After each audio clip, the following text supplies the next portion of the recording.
That's it. hers? Yep. Okay. Hold on. Call the sheriff. Yep. Don't touch him. Don't move him. Let's back out. Looks good. Okay. Damn. I'm sorry. I'm sorry. Let's hear that sentence one more time. Call the sheriff. Yep. Don't touch him. Don't move him.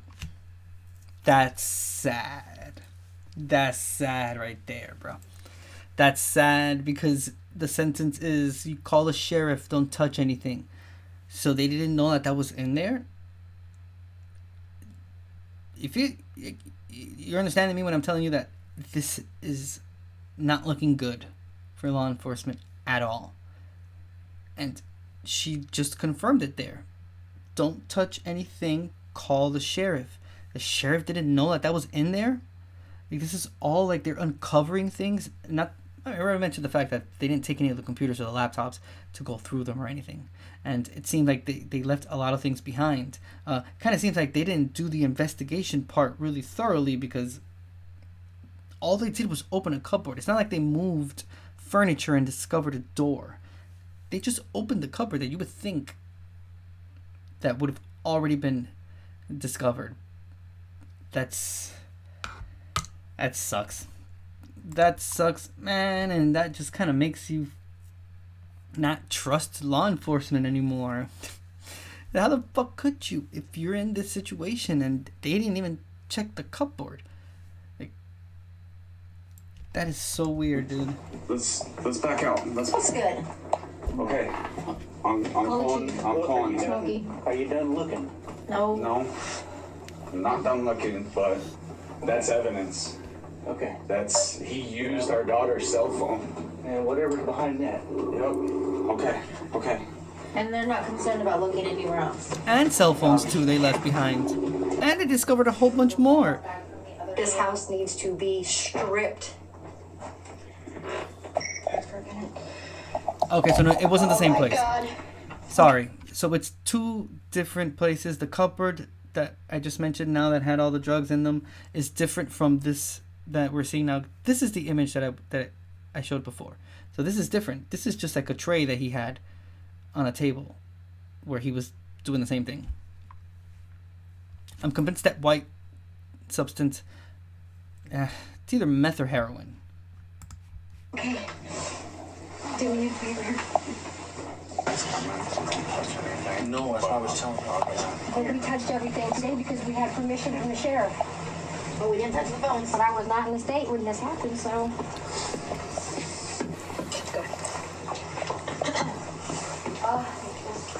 So we're getting pictures of all this, honey. This man was a freaking monster. And his wife was... Yes, he was. Yes, he was. This one's my daughter's. I want to know what else is up here and in here. I think there's more. There's computers. Some of these tablets. You know.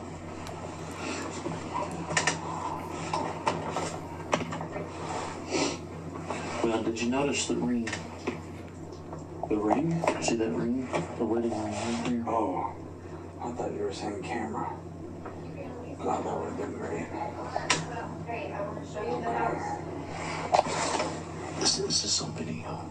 Yeah, I'm just getting all the stuff up there. Well, I mean, I didn't say too much about it. Yeah? Yeah, but there's a big on the shade, too. But it's a weapon, so And it's it's in here with all this sexual paraphernalia. And then those were right there. They obviously didn't look too hard. No. Look, is that another phone? Yeah, it's fucking obvious they didn't.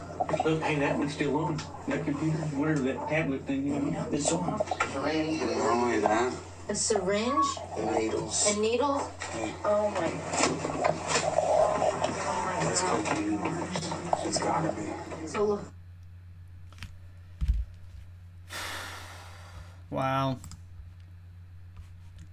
That is crazy. That was a more thorough video of what they found in that house. Unbelievable. That man really was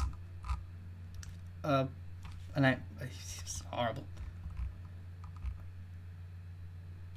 Okay. Is it the same video maybe? Brian, I First, I have a That's range not- of emotions. I'm distressed that the families had to experience that horror and then had to encourage the police to please come back, investigate, and actually take this evidence.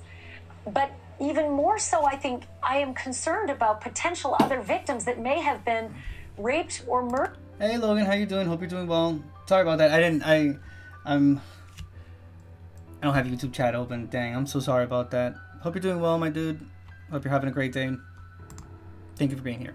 Murdered in that home, and it doesn't seem like that is an issue. Yeah, I don't think I've ever seen anything like this. And my first thought was like these poor parents with everything they've gone through, losing their daughter, now like touring the crime scene, this untouched crime scene where these hellish activities clearly happen. So, See? I mean, my heart just goes out to them. I can't imagine what they're going through. But what you mentioned, I mean, there's two other things that stand out to me. Number one, could there be other victims? Could there be child pornography victims? Dude, this is extremely disturbing. And not only is it disturbing, it's the fact that they let him go. They let him go. He was able to walk free even with the police knowing everything that he did and everything he was doing in jail. He was still let go. And this is not like petty theft or like a petty crime or some shit like that. This is like this is a federal crime. And he was let go. And that, my friend, is the worst part of this. Is the fact that this could have all been avoided, yet it was not, because they chose to release him. And yet there's people serving life convictions for like weed and shit. But this dude did a federal crime in jail while being incarcerated and serving time for another federal crime that he committed. Start free. This is a weird country, bro. On those computers. Why wouldn't investigators take the computers and go through them? There could be other victims out there. Why would they just leave the computers there?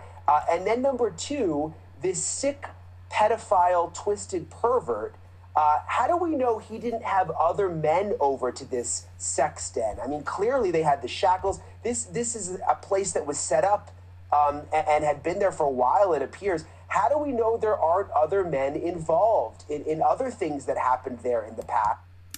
Which is what I mentioned before. Breaking news that we received like last week. I saw it on a tweet. There are 30 plus addresses registered to that house that was recently discovered. There's other people involved in this shit. Other people know. Other people know. Something was happening that goes beyond the actual killings. He's right. If you really think about it, this looks way too prepared, by just one person. I don't know. It's hard to believe that. And why wouldn't police want to go through that entire house from top to bottom, fingerprints, looking for everything? I mean, yes, he might be dead, but could there be other people out there that did awful, awful things in that house? Or missing women, missing children whose DNA may be on that mattress, maybe everywhere throughout that house, maybe on the restraints or in the needle. There could be a trove of evidence of potential unsolved crimes there.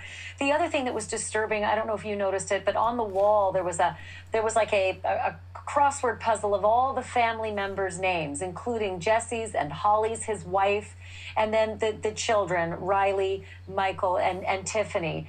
And it seemed as though it was a family home, but then it was just mixed in with this horrible sex dungeon business, which also leads you to wonder if Holly did know, because those parents questioned whether Holly knew something about this. And then there was that wedding ring sitting out there in the open right next to the needles. I mean, how could you not know? I mean, the shackles and the chains that were drilled into the floor next to the mattress in that one room, and then I think I saw chains drilled into the floor in the kitchen even.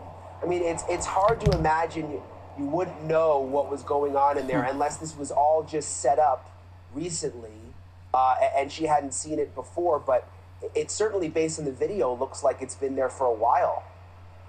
It certainly does. Brian, don't go anywhere. There is a moment on these tapes that just is soul crushing, because while standing in the middle of all of these horrors where their girls potentially were drugged, raped, and died, just feet from the wall restraints and the drugged syringes, Ivy Webster's dad is so irate that police left all this evidence behind. He just lets the officer on scene have it. What would this accomplish? I'm a grieving parent that my daughter got raped and murdered, and you're telling me right now that I don't have a right to know what happened? Damn.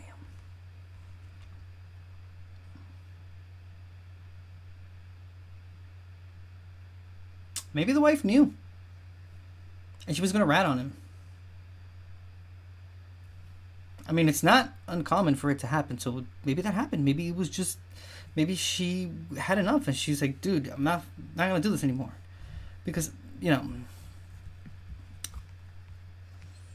it would be a little hard to explain to someone that doesn't know, you know, what you're doing, that you're installing a piece of wood in the kitchen that has collar chains attached to it. And you know how many pets. I mean, even doing it to a pet is pretty sort of evil, I guess. I mean, you put them on chains and shit, but that sort of like collar chain attached to a wall, that's like, you know, pretty bad. So maybe she did know. And maybe the whole thing is that she found out and she didn't want to do it anymore, and she's like, nah, I can't do this. And she just ended up maybe threatening him that she was gonna say something, or she mentioned that, you know, she was gonna come clean, and he decided to do whatever he did. I mean, again, I wouldn't put it past him. I wouldn't put it past anyone, to be honest with you. There have been situations where the spouse, in this case, because it was a husband that was doing it. There have been cases where there have been men that have imprisoned women in like their basements and shit, or in their sheds and stuff, and their family never find out. They only find out after the case, like after it's like discovered and whatnot. So I'm not saying that applies to this specific case now, but other ones that we've seen, it has happened. It's really tough to listen to the dad talking to this officer, especially after, like, officers have like a very long time working in the field and whatnot. They lose that sense of empathy, which I understand you lose it, because if you were to have it, you wouldn't be able to like perform your job correctly. But yeah, that police officer, he was pretty cold when he was talking to the father, and you can hear the hurt in this dude's voice, because yeah, he's grieving his daughter. This does not seem like something that could have been done by one person. I'm convinced there's other people involved in this. There has to be.